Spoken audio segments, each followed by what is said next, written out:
அஸ்ஸலாமு அலைக்கும். இன்றைக்கி நான் வந்து என்ன செய்ய போகிறேன் அப்படின்னு பார்த்தீங்கன்னா, குழந்தை பெற்றவங்களுக்கு வந்து ஒரு காயின்னு சொல்லிட்டு ஒரு லேகிய மாதிரி செய்வாங்க. அது வந்து தாங்க இப்போ நான் வந்து செய்ய போகிறேன். இது வந்து எங்கள் சாச்சி வந்து சொல்லி கொடுப்பாங்க. நான் அந்த மாதிரி நானும் அவங்களும் சேர்ந்து செய்ய போகிறோம். வாங்க இது எப்படி செய்கிறதுன்னு சொல்லிட்டு பார்க்கலாம்.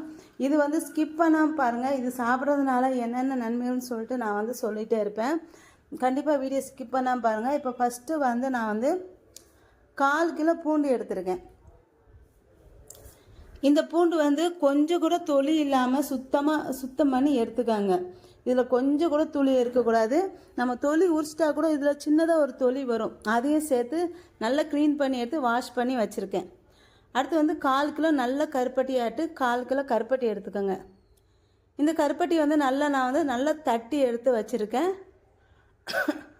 அடுத்து வந்து இது வந்து பூண்டு வந்து பெரிய பூண்டாகவும் இருக்கக்கூடாது, மலை பூண்டாகவும் இருக்கக்கூடாது. நாட்டு பூண்டாக இருக்கணும். நல்ல பொடி பூண்டாக நாட்டு பூண்டாக வந்து எடுத்துக்கோங்க. அதுதான் ரொம்ப நல்லது. இது வந்து அதில் தான் செய்யணும். இது வந்து அடுத்து வந்து பால்,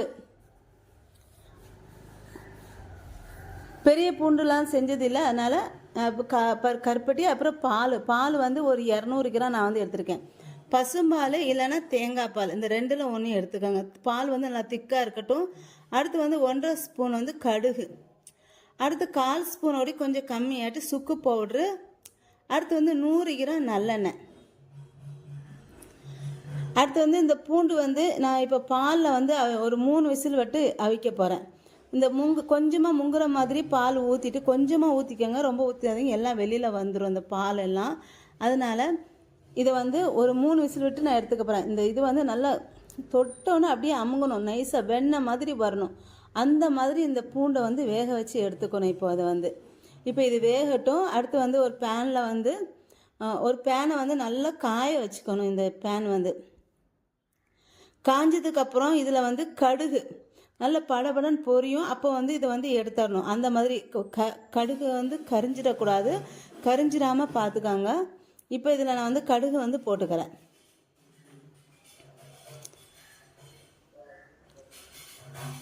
இந்த கடுகு வந்து போட்டதுக்கப்புறம் இது வந்து நல்ல படபடன்னு பொரியவும் இது ஸ்டவ் ஆஃப் பண்ணிவிட்டு இதில் நான் வந்து சுக்கு பவுட்ரு வந்து சேர்த்துக்கிறேன். சுத்தமாக கரைஞ்சிடக்கூடாது. நல்லா ஃபுல்லு ஹை ஃப்ளேமில் வச்சுட்டு காஞ்சதுக்கப்புறம் இதை போட்டு இந்த பாருங்கள், இந்த மாதிரி பொரியுது பாருங்கள். இந்த மாதிரி பொரியும் போது ஸ்டவ் வந்து ஆஃப் பண்ணிடணும். ஆஃப் பண்ணிவிட்டு இதில் சுக்கு பவுட்ரு வந்து சேர்த்துக்கணும். சேர்த்துட்டு ரெண்டும் ஆற வச்சு இதை வந்து பொடி பண்ணி வச்சுக்கணும். சுக்கையும் இந்த கடுகையும் வந்து பொடி பண்ணி வச்சுக்கணும். இப்போ வந்து இது வந்து நான் வந்து சின்ன வயசில் வந்து சாப்பிட்ருக்கேன். எங்கள் அம்மா எங்கள் தங்கச்சி கொடுக்கும்போது கூட சாப்பிட்ருக்கேன். ரொம்ப நாளைக்கு அப்போ சாப்பிட இப்போ வந்து சாப்பிட போகிறோம். இது வந்து எல்லாருமே இந்த காயை வந்து சாப்பிடலாம். இதை வந்து எல்லாருமே சாப்பிடலாம். இப்போ பூண்டு வந்து நல்லா வெந்துருச்சு பாருங்கள். இந்த பூண்டு நல்லா வெந்துருச்சு. இப்போ இதை சூட்டோடி இதை நல்லா மசிச்சு விட்டுட்டு இதில் வந்து கருப்பட்டியை வந்து நான் வந்து சேர்த்துக்கிறேன். ரெண்டையும் சேர்ந்து நல்லா கலந்து விட்டுக்கணும். இது வந்து எப்படி சாப்பிடணும் அப்படின்னு பார்த்தீங்கன்னா, இது வந்து ஒரு 4 மணிக்கு சாப்பிடுவாங்க. சாப்பிட்டு எதுவுமே சாப்பாடு கொடுக்க மாட்டாங்க குழந்தை பெற்றவங்களுக்கு வந்து. இது வந்து அப்படி இல்லைன்னா சாப்பாடு வந்து ஒரு 6 மணிக்கு கொடுத்துட்டு இது 8 மணிக்கு சாப்பிட கொடுப்பாங்க. அதுக்கப்புறம் எதுவுமே தண்ணி குடிக்கக்கூடாது, சாப்பாடு சாப்பிடக்கூடாது, எதுவுமே செய்யக்கூடாது. இது குழந்தை பெற்றவங்களுக்கு தான் இது நான் வந்து சொல்கிறது. இது சாப்பிட்றதுனால உடம்புக்கு வந்து உடம்பு வந்து நல்லா ஸ்ட்ரென்த்தாக இருக்கும். தாய்ப்பால் வந்து குழந்தைங்களுக்கு வந்து தாய்ப்பால் நல்லா ஊறும். அடுத்து வந்து வயிற்றில் இருக்க கெட்ட கழிவு எல்லாம் வெளியில் வந்துடும். நல்ல பீரியட்ஸ் வந்து சரியாக வராமல் இருக்கிறவங்களுக்கு வந்து அவங்களும் இதை வந்து சாப்பிட்லாம்.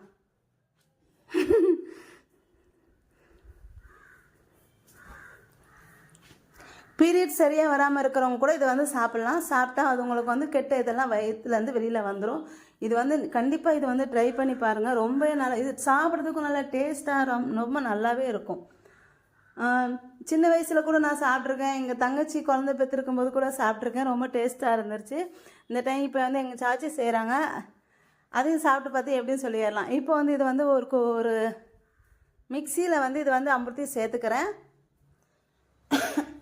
சேர்த்துட்டு அந்த சுக்கு கடுகு பவுட்ரு இருக்குது பார்த்தீங்களா, அதையும் வந்து சேர்த்துக்கிறேன்.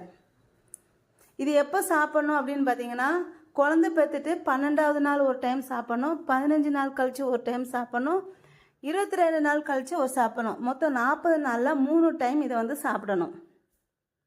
நல்லா பார்த்து வச்சுக்கோங்க. 40 நாளில் 3 டைம் சாப்பிடணும். அடுத்து இதில் வந்து 100 கிராம் நல்லெண்ணெய் ஊற்றிக்கிறேன். ஊற்றிட்டு இதை வந்து நல்லா நைஸாக இதை வந்து அரைச்சி எடுத்துக்கணும். வெண்ணெய் மாதிரி அரைச்சி எடுத்துக்கணும். தொலி இல்லாமல் சுத்தமாக பார்த்துக்கோங்க. தொலி இருந்துச்சுன்னா நம்ம சாப்பிடக்கூடாது. அதேமாதிரி தொலியோடு சாப்பிட்றதுக்கும் அது வந்து தொண்டைக்குள்ளே வந்து ஒரு மாதிரி பண்ணும். அதனால் தொலி இல்லாமல் நல்லா எடுத்துகிட்டு அதுக்கப்புறம் இந்த மாதிரி நான் வந்து நைஸாக அரைச்சி எடுத்துக்கிட்டேன் எல்லாத்தையும் சேர்த்து. இப்போ இதை நான் வந்து ஒரு பவுலில் வந்து ஊற்றிக்கிறேன்.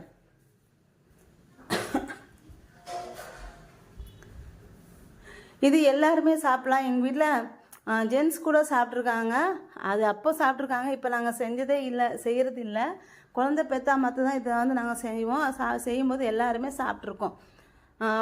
கேஸ் அதிகமாக இருக்கிறவங்க கூட இது வந்து சாப்பிட்டா நல்லது தாங்க. எல்லாருமே சாப்பிட்லாம். இது வந்து ரொம்ப நல்லாவே வந்திருக்கு. இன்றைக்கும் எங்கள் சாச்சி செஞ்சது. கண்டிப்பாக நீங்களும் ட்ரை பண்ணி பாருங்கள். இது ரொம்ப டேஸ்ட்டாகவும் இருக்கும். எல்லாருமே சாப்பிடுவோம், விரும்பியும் சாப்பிடுவாங்க. இது வந்து வயிற்றில் உள்ள கழிவுகள் எல்லாத்தையும் வெளியே ஆக்கிடும். இது வந்து இது சாப்பிட்றதுனால இதை சாப்பிட்டுட்டு நம்ம எதுவுமே சாப்பிடக்கூடாது. குழந்தை பெற்றவங்களுக்கு வந்து நான் சொல்கிறது. ஆனால் பெரியவங்களுக்கு வந்து நம்ம வந்து சாதாரணமாக இருக்கிறவங்க சாப்பிடும்போது வந்து இதை சாப்பிட்டுட்டு சாப்பிட்டுட்டு 1 மணி நேரம் கழித்து இதை சாப்பிடுங்க. இல்லைன்னா இதை சாப்பிட்டுட்டு 1 மணி நேரம் கழித்து நீங்கள் சாப்பிடுங்க. தண்ணி குடிங்க. இது சாப்பிட்டோன்னே எதுவுமே சாப்பிட வேண்டாம், தண்ணி குடிக்க வேண்டாம். அவ்வளோதாங்க. என்னோட இந்த வீடியோ உங்களுக்கு பிடிச்சிருந்தா லைக் அண்ட் கமெண்ட் ஷேர் பண்ணிக்கோங்க. என்னோட சேனலை மறக்காமல் சப்ஸ்கிரைப் பண்ணிக்கோங்க.